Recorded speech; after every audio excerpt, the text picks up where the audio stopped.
Hello everyone, welcome to ace with biology classes. अगर आपने अभी तक हमारे चैनल को सब्सक्राइब नहीं किया, चैनल को सब्सक्राइब करें, बेल आइकन को प्रेस करना बिल्कुल ना भूलें। और दूसरी बात, आप इसका पीडीएफ पाने के लिए हमारे टेलीग्राम चैनल को ज्वाइन करें और इंस्टाग्राम पर भी आप हमें फॉलो कर सकते हैं। डिस्क्रिप्शन में आपको टेलीग्राम और इंस्टाग्राम का लिंक मिल जाएगा। ऐसे ही वन शॉट जो ही हैं तो आप उनका टेलीग्राम पर एकदम फ्री पे क्या आप पीडीएफ को डाउनलोड कर सकते हैं और अच्छे से अपनी तैयारी कर सकते हैं। तो आइए चैप्टर को शुरू करते हैं। मानव कल्याण में सूक्ष्म जीव, जो कि 12th क्लास बायोलॉजी का चैप्टर है। तो सूक्ष्म जीव, देखो सूक्ष्म जीव क्या होते हैं? ऐसे जीव जिनको केवल सूक्ष्मदर्शी की मदद से देखा जाता है, उन्हें सूक्ष्म जीव कहते हैं। जैसे आप खाना खाने से पहले हाथ धुलते हैं, वॉश करते हैं, ठीक है। और आप नहाते हैं, क्यों नहाते हैं? क्योंकि आप जानते हैं आपके शरीर में गंदगी है, कुछ बैक्टीरिया है, कुछ प्रोटोजोआ है, ठीक है, और फंगी है। तो आप क्या करते हैं? उनको साफ करते हैं, हाथ धुलकर ही खाना खाते हैं। कोई सब्जी बाहर से लाते हैं, आप उनको वॉश करके ही खाते हैं। क्यों? उसमें क्या कुछ अनदेखे जीवाणु, अनदेखे का मतलब होता है जो हमें नग्न आँखों से नहीं दिखाई पड़ते, वो क्या होते हैं? उसमें रहते हैं। इस वजह से हम लोग हर एक चीज़ क्या कहते हैं, देखो सब्जी लाए बाहर से तो उसको धुल कर के खाते हैं, खाने को पका के खाते हैं, ठीक। और इस वजह से, ठीक है, तो ऐसे जीव जो हमें नग्न आँखों से नहीं दिखाई देते, उनको हम लोग सूक्ष्म जीव कहते हैं और इनको देखने के लिए सूक्ष्मदर्शी की आवश्यकता होती है। उदाहरण के लिए आपके जीवाणु हो गए, कवक हो गए, प्रोटोजोआ हो गया, ठीक है। और जीवाणु जो होते हैं, देखो कुछ लाभदायक होते हैं, कुछ हानिकारक होते हैं, ठीक है। लाभदायक, जैसे कि आपने दूध को दही में कन्वर्ट होते हुए देखा होगा, तो ये लाभदायक है। और ठीक है, जिनसे देखो हमें एलर्जी होती है, खांसी होता है, जुकाम होता है, तो ये क्या होते हैं? हानिकारक होते हैं।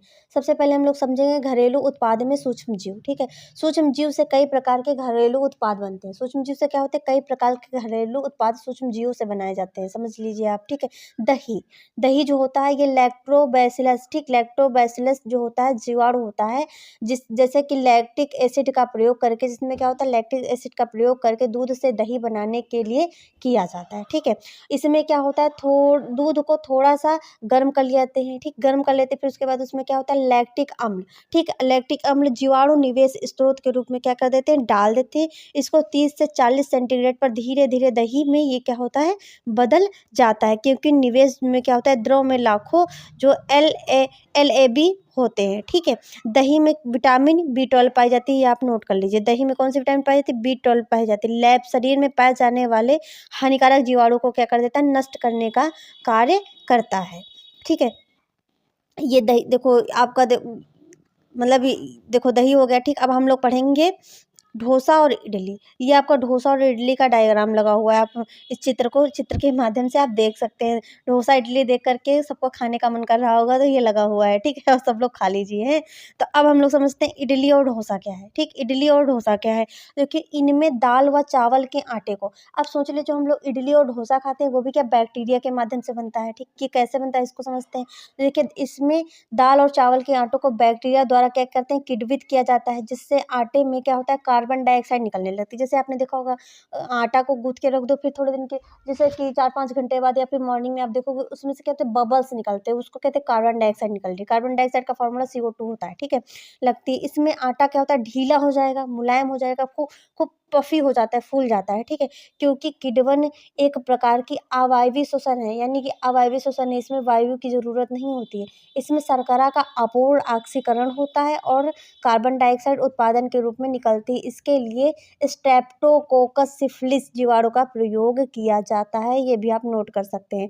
वर्तमान में अब हम लोग क्या करते हैं, जैसे कि अब हम लोग को डोसा बनाना है या इडली बनानी है, ठीक है, तो हम लोग क्या करेंगे? आटे में इनो का प्रयोग कर देते हैं। इनो भी यही करता है, किण्वन करने का कार्य करता है।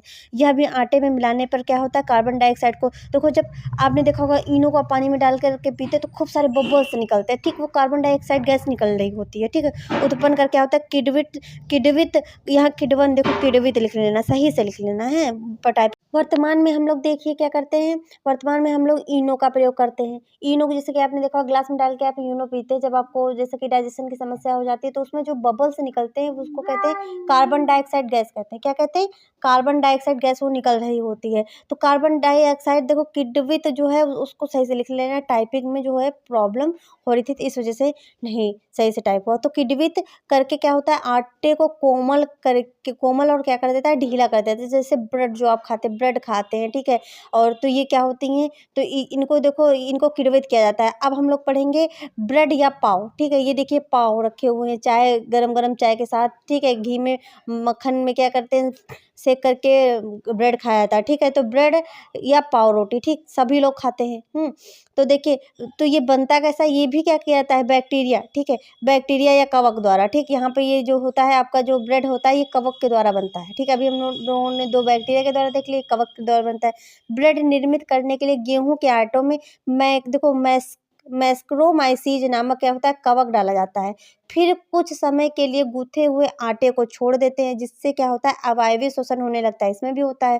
और उसमें क्या होता है, ख़मीर उत्पन्न होने लगता है। अवायवीय श्वसन के द्वारा क्या होता है, ख़मीर उत्पन्न होने लगता है, क्योंकि ईस्ट में जो होता है, आटे में एमाइलेज माल्टोज़ या जाइमेज होता है, एंजाइम उत्पन्न करता है, और एमाइलेज एंजाइम क्या करता है, शर्करा को माल्टोज़ में क्या करता है, माल्टोज़ को ग्लूकोज़ में बदल देता है। इससे आटा क्या हो जाता है, ब्रेड जो होते हैं स्पंजी हो जाते हैं, ठीक? स्पंजी का मतलब होता है ऐसा दबाओगे तो क्या होते हैं, ये बिल्कुल देखो दब जाएँगे, फिर छोड़ोगे, फिर अपने पफ़ी हो जाते हैं, अपने स्थान पे आ जाएँगे। पनीर, ठीक? ये पनीर की इमेज है, जो मटर पनीर, शाही पनीर आप लोग खाते हो, ठीक है? तो पनीर कैसे बनता है, इसको समझते हैं। सूक्ष्मजीवों की मदद से दूध को फाड़कर पनीर का निर्माण किया जाता है। पनीर की सैकड़ों किस्में पाई जाती हैं। विभिन्न प्रकार के पनीर बनाने के लिए विभिन्न-विभिन्न मतलब अलग-अलग प्रकार का पनीर बनाने के लिए अलग-अलग प्रकार के जो होते हैं जीवाणु को यूज़ में लाया जाता है। सभी प्रकार के पनीर का स्वाद भी अलग होगा और उनकी खुशबू भी अलग होगी, ठीक है? पनीर का नाम देख लेते हैं, प्रकार देख लेते हैं, सूक्ष्मजीव का नाम देख लेते हैं। स्विस पनीर, ठीक? ये कठोर होता है, ये प्रोपियोनी बैक्टीरिया देखो सारमेनाई से बनता है, ठीक है? जो कि जीवाणु है। रैक्यू कोट पनीर, ये अर्ध ठोस होता है, यानी कि कम ठोस होता है। ये अर्ध ठोस होता है, ठीक? ये पेनिसिलिन रैक्यू फोर्टा यानी कि कवक से बनता है। अगला है, देखिए, रैक्यू कोट पनीर, यानी कि ये अर्ध ठोस होता है, पूरी तरीके से ठोस नहीं होता, हल्का सा कठोर से मतलब अर्ध ठोस होता है। इसके देखो किसके माध्यम से बनता है, तो ये कवक के माध्यम से बनाया जाता है, ये जीवाणु के माध्यम से बनता है। तो पेनिसिलियम रैक्यूफोर्ट, ठीक है? और देखो कैम्प बर्ट, यानी कि ये मुलायम होता है, बहुत ही सॉफ्ट होता है, ठीक है? पेनिसिलियम फैम बर्टी से बनाया जाता है, ये भी क्या है, कवक है। ओके, अब हम लोग पढ़ेंगे ताड़ी, ठीक? ताड़ी सुना होगा, उसको पढ़ेंगे हम लोगों ने।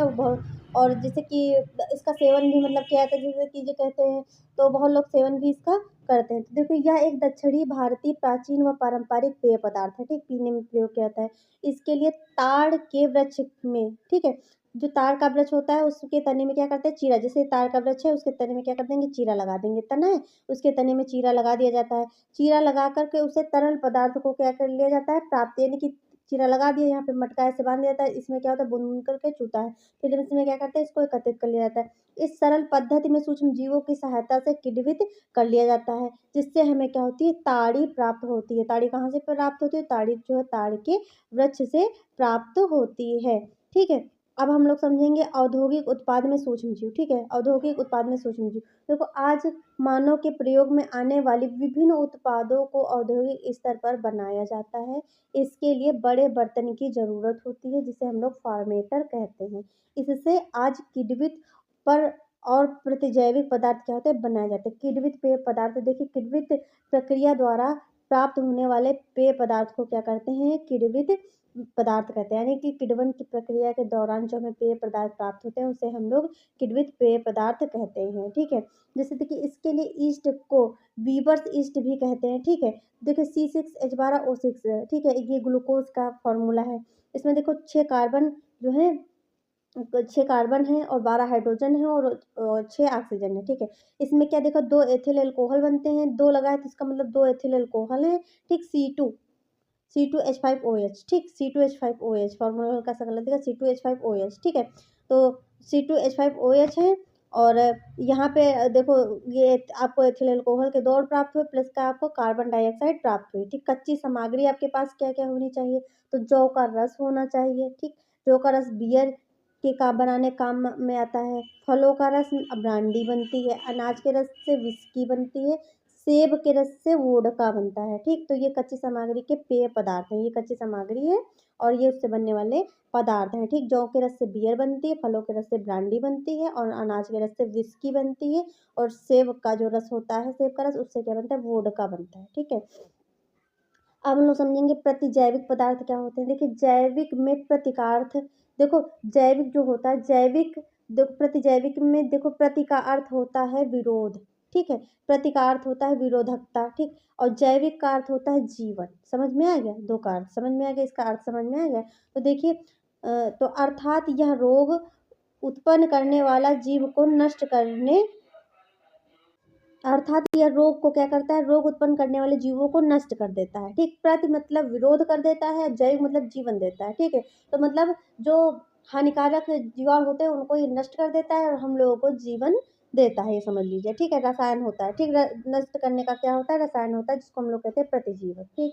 जैविक शब्द का प्रयोग सर्वप्रथम किसने किया था, बाक्समैन ने 1942 ईस्वी में किया था, याद रखना।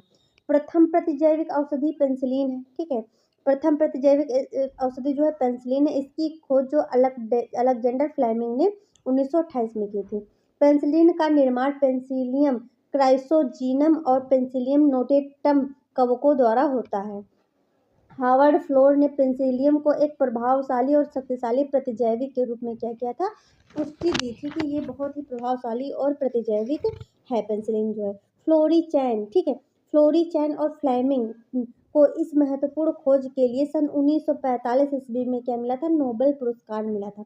काली खांसी जो होती है, प्लेग, कुछ रोग, डिप्थीरिया आदि रोग में क्या होती है, प्रतिजैविक। देखो काली खांसी, प्लेग, ठीक। और कुछ रोग होते हैं, डिप्थीरिया जो होता है, इनमें क्या होता है, प्रतिजैविक का उपयोग किया जाता है, ठीक है।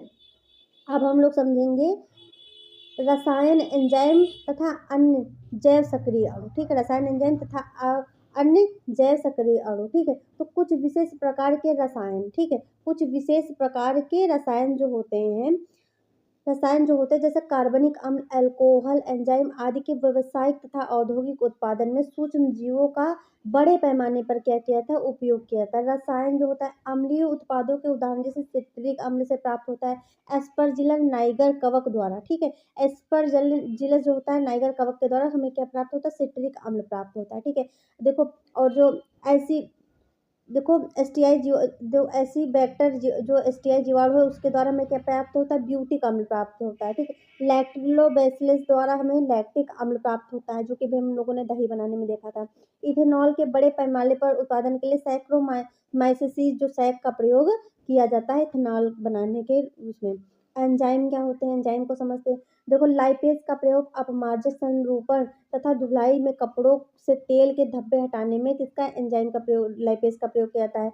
और लाइपेज क्या है, एक एंजाइम है। आपने देखा होगा कि आप जब बाजार से खरीद कर मतलब यानी कि जैसे कि फलों के रस की बोतल लाते हैं तो उसका जो मतलब उसका जो रस होता है वो घर की जो घर में आप बनाओगे रस तो उसमें क्या होता है, आपको थोड़ा सा गंदा दिखाई देगा, ठीक है। पर वो क्या होता है, बाजार वाला मार्केट वाला रस आपको बहुत ही साफ दिखता है, ठीक है, साफ दिखाई पड़ता है। तो क्यों दिखाई देता है, पैट्रिनोजन और प्रोटीएजेस के प्रयोग के कारण क्या होता है, बोतल वाला जो उनका रस होता है मार्केट वाला वो हमें बहुत ही साफ और देखने में बड़ा अच्छा लगता है, ठीक है।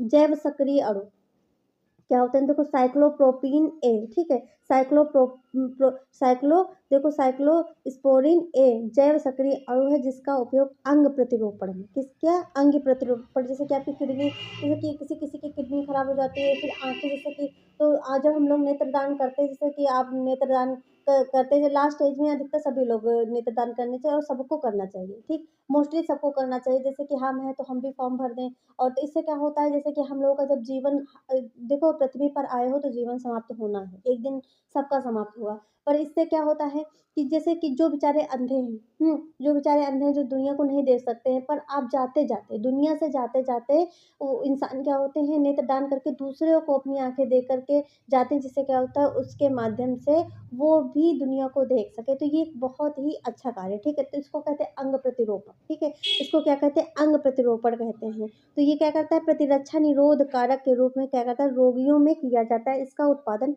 ट्राइकोडर्मा, ठीक, ट्राइकोडर्मा पालो देखो पालोस्पोरम नामक क्या होता है, कवक से किया जाता है। मोनास्क पैराप्यूरियस ईस्ट से उत्पन्न इस स्टैटिक का व्यापारिक स्तर पर प्रयोग रक्त कोलेस्ट्रॉल को कम करने वाले के रूप में किया जाता है। अवाहित मल, ठीक है, ये लॉन्ग में पूछा जाता है, याद रखना।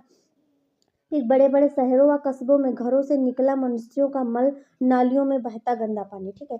अब देखो बड़े-बड़े शहरों में क्या होता है जो मतलब यानी कि ये मल का जो पानी होता है, मल होता है ये सीधे बहाया जाता है, ठीक? सीधे बहाया जाता है और नालियों का गंदा पानी सीधे बहता है। तो यही कहा गया है ये जो इसी को क्या कहते हैं वाहित मल कहते हैं। तो इस वाहित मल को सीधे नदी या झरने में नहीं डालना चाहिए, ठीक? इससे क्या होता है नदी का पानी प्रदूषित होगा, नदी झरनों में पता नहीं कितने कितनी देखो मछलियाँ रहती होंगी और देखो कछुए रहते होंगे तो इनका क्या होता है इनके जीवन पर प्रभाव पड़ता है उससे हमारे जीवन पर भी प्रभाव पड़ता है हमारे जीवन पर कैसे प्रभाव पड़ता है उसके आसपास जैसे जो फसलें होती हैं वो पानी का देखो उस वो एरिया गंदा हो जाता है वहाँ की जो फसल होती है वो खराब हो जाती है तो इससे सबको हानियाँ होती है तो इसको सीधे देखो नहीं छोड़ना चाहिए ठीक है इसको देखो कुछ शुद्ध करके तब इसको बहाना चाहिए इसमें देखो बहुत सी देखो कार्बन पदार्थ की मात्रा बहुत ज़्यादा अधिक होती है ये क्या कर देती है जल को बहुत प्रदूषित करती है और इसमें देखो रोगजनक रोगाणु होते हैं। अब गाय ने और भैंस ने इसका पानी पिया उसके बाद हम लोगों ने इसको दूध पिया तो क्या होता है गाय देखो बीमार हो जाएँगी तो उसका देखो जो सेवन कर रहा है दूध को वो भी उस उसको उसके ऊपर भी इन्फेक्शन यहाँ से पड़ता है, ठीक है? तो वाहित मल को जो होता है और गंदगी को क्या करते हैं हम लोग क्या करेंगे इसको 2 चरणों में इसका उपचार करेंगे, तब जाकर के इसको बहाया जाएगा। तो देखो इसमें वाहित मल को भौतिक रूप में उपचारित किया जाता है। इसमें निस्संदेहन व अवसादन विधि का क्या करते हैं उपयोग करके बड़े-बड़े ठोस कणों को अलग किया जाता है, इन्हें भिन्न-भिन्न चरणों में अलग किया जाता है, ठीक है? कई प्रोसेस में अलग किया जाता है, ठीक? ये देखो चित्र है, इसमें देखो 2 प्राथमिक हैं और सेकेंडरी हैं, ठीक है? ये प्राइमरी वाला है, सेकेंडरी वाला है, ठीक? Pipe stake water treatment centre में लाते हैं, फिर स्क्रीनिंग स्टेज बनाते हैं, ठीक? उसके बाद सेकेंडरी में जब हम लोग करते हैं तो फाइनल ट्रीटमेंट स्टेज करते हैं, उसके बाद फ़िल्टर इनटू रिवर, ठीक? फ़िल्टर करने के बाद क्या करते हैं रिवर में इसको निकाल देते हैं, ठीक है? अब देखो शुरुआत में तैरते हुए कूड़े-करकट को अनुक्रमित निस्संदेहन द्वारा हटा दिया जाता है, इसके बाद ग्रिट यानी कि छोटे-छोटे पत्थर व मिट्टी कण को क्या करते हैं अवसादन द्वारा निष्कासित करते हैं। द्वितीय उपचार क्या होता है? पहला उपचार ये हो गया। अब द्वितीय उपचार क्या होता है? द्वितीय उपचार को देख लेते हैं। इसमें होता है इसमें देखो बहिस्रावी को वायवीय टैंकों से ले जाया जाता है और इसे किसी यंत्र द्वारा हिलाया जाता है। इससे बहिस्राव में पाए जाने वाले कार्बनिक पदार्थ को वायवीय जीवाणु अपघटित कर देते हैं, जिससे क्या होता है जीवाणुओं की संख्या में तेजी से वृद्धि हो जाती है। या एक झुंड बना लेते हैं और जिसे हम लोग उर्वरक कहते हैं, ठीक है?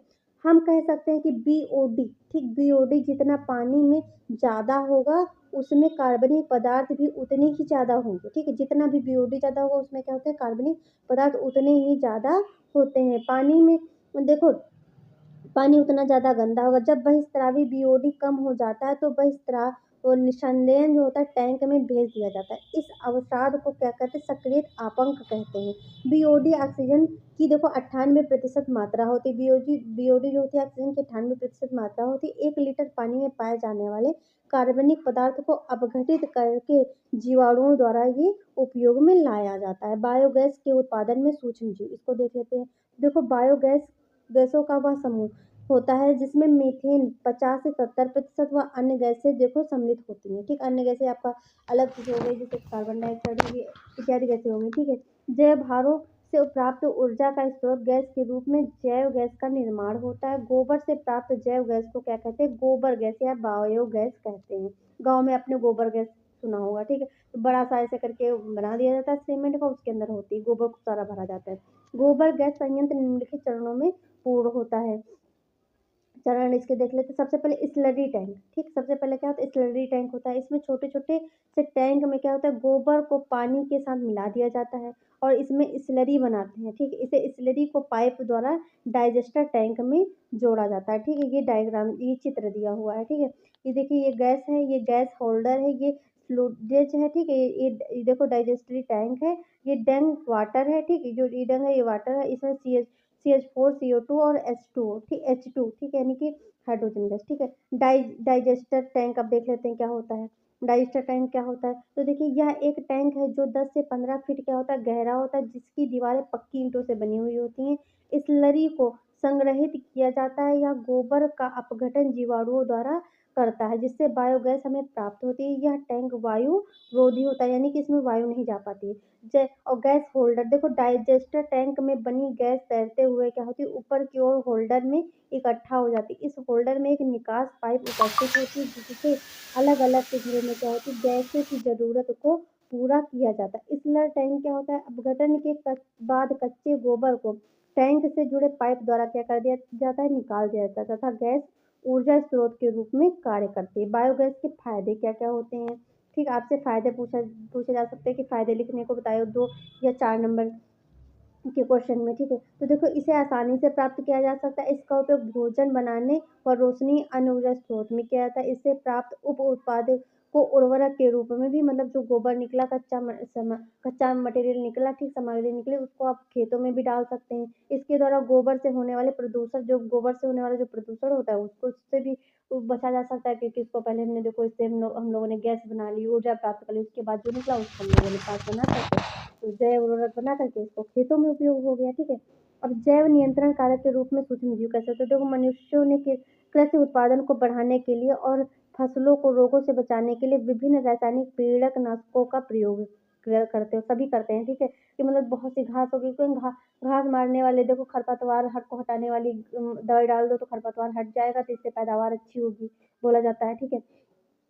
तो वो उसको कहते हैं पीड़कनाशकों का प्रयोग। इसके अधिक उपयोग से क्या होता है, पर्यावरण में हानिकारक प्रभाव पड़ता है, जो निम्न बिंदुओं के द्वारा बताया जाएगा। देखो, रसायन पीड़कनाशी प्रयोग से हानियाँ क्या क्या होती है, इससे निम्नलिखित हानियाँ होती हैं। गैर पीड़कनाशी, ठीक, नाशियों का विनाश, यह रासायनिक उत्पाद है, इसीलिए यह लाभकारी व हानिकारक प्रेरक में अंतर नहीं कर पाता। मतलब इसे ये नहीं पता है ये हानिकारक, इससे हानि क्या होगी, इससे लाभ क्या होगा। जिसमें लाभदायक कीटों, ये मतलब डालने से ये होता है कि उसको ये नहीं पता है कि ये कीट को मारो, ये क्या करता है, सबको सभी को मार देता है। इसको ये नहीं पता कि ये अच्छा कीट है या ये खराब कीट है, तो ये दोनों को मार देता है। इसको समझ में नहीं आता, ये पीड़कनाशियों को क्या कर देता है, दोनों को हटा देता है, ठीक, लाभकारी को भी और हानिकारक दोनों को ये हटा देता है, ठीक। तो ये गैर पीड़कनाशियों का विनाश, प्राकृतिक संतुलन तथा पाचतंत्र का विनाश, कभी कभी खाद्य श्रृंखला असंतुलित हो जाती है, ठीक, खाद्य श्रृंखला जो चेन बनी हुई है, खाद्य श्रृंखला ना हो तो जो ये जैव विविधता हो, ये संतुलित ना हो। भैया, जब देखो, कोई कोई किसी को खा ही नहीं रहा है, तो टिड्डे इतने हो जाए कि कुछ हो ही ना, ठीक है, सांप इतने हो जाए कि कुछ हो ही ना। तो ये जो खाद्य श्रृंखला है, ये बहुत जरूरी है, ठीक है, बहुत ज़रूरी है प्रकृति को संतुलित रखने के लिए। तो कभी-कभी ऐसा होता है, ये संतुलित हो जाती है, क्योंकि रासायनिक पीड़कनाशी क्या होते हैं, लाभकारी जीवों को नष्ट कर देते हैं, जिसके प्रभाव से पारतंत्र विघटन के रूप में दिखाई देता है। पीड़क तथा रोगों का जैव नियंत्रण, ठीक है। इसको देखते हैं, तो देखो, कृषि रासायनिक पीड़कनाशी को उर्वरक व दवाइयों की जगह पर गोबर की खाद व जैव पीड़कनाशी का प्रयोग करते हैं, जिससे रसायनों से होने वाले नुकसान से बचा जा सकता है। इसके लिए हमें पीड़कों के जीवन चक्र, उनके आवास और भोजन आदि के बारे में पता होना चाहिए। इसके लिए उनके तरीके खोजे गए हैं। तरीके क्या है, देखो, ये मच्छरों को नष्ट करने वाली काली व लाल धारी वाला भृंग लेडी बर्ड मदद करता है। और बेसिलस यूरिजिएसिस, देखो, ज्वार और मच्छर के लार्वा खाने वाली कौन सी 2 मछलियाँ होती हैं, तो उनको कमेंट सेक्शन में आप कमेंट करके बताइए। इससे पहले की क्लास में आपको बताया गया, ठीक है। बैसिलस यूरिजिएसिस जीवाणु से प्राप्त क्राई प्रोटीन, इससे पहले का जो आपका जो देखो, इसका वन शॉट पड़ा हुआ है वीडियो 12th क्लास के, उसमें बताया गया है आपको, ठीक है। तो प्रोटीन कैटरपिलर लार्वा को क्या करता है, नियंत्रित करता है। पौधों की जड़ों में पाए जाने वाले ट्राइकोडर्मा मुक्तजीवी कवक हैं, जो पादप के रोगों के इलाज में क्या करते हैं, प्रयोग होता है। जैव उर्वरक क्या होता है, जैव उर्वरक देखिए, देखो, जैव उर्वरक एक प्रकार का जीव है जो मृदा की उर्वरकता क्षमता को वृद्धि करता है, इसीलिए कहते हैं जैव उर्वरक, यानी कि मृदा की क्षमता जो होती है उसको बढ़ा देता है, ठीक है। देखो, ये मुझे लगाई हुई है, ये जो खाद है, इसमें क्या होता है, जैव उर्वरक होते हैं। उदाहरण के लिए राइजोबियम जो होता है, राइजोबियम जीवाणु जो होता है, जीवाणु यहाँ पर कर लेना, साइनोबैक्टीरिया और कुछ कवक भी होते हैं, ठीक है। इतने ही आपके हैं। राइजोबियम जीवाणु क्या होते हैं, अब इनको समझ लेते हैं। देखो, जीवाणु एक सहजीवी होता है जो लेगुमिनेसी फूल के पौधों की जड़ों में, मतलब जो दलहनी फसलें होती हैं उनके जड़ों में पाए जाते हैं। ये क्या करते हैं, वायुमंडल से, क्योंकि वो पौधे क्या होते हैं, नाइट्रोजन को डायरेक्ट ले नहीं सकते, तो ये नाइट्रोजन का स्थिरीकरण करके, यानी फिक्सेशन करके क्या करता है, उसको पोषण देने का कार्य करता है, ठीक है। पादप को क्या करते हैं, पोषण देने का कार्य करता है राइजोबियम जीवाणु, ठीक है। साइनोबैक्टीरिया क्या होते हैं, इनको नीलहरित शैवाल भी कहते हैं, ठीक है।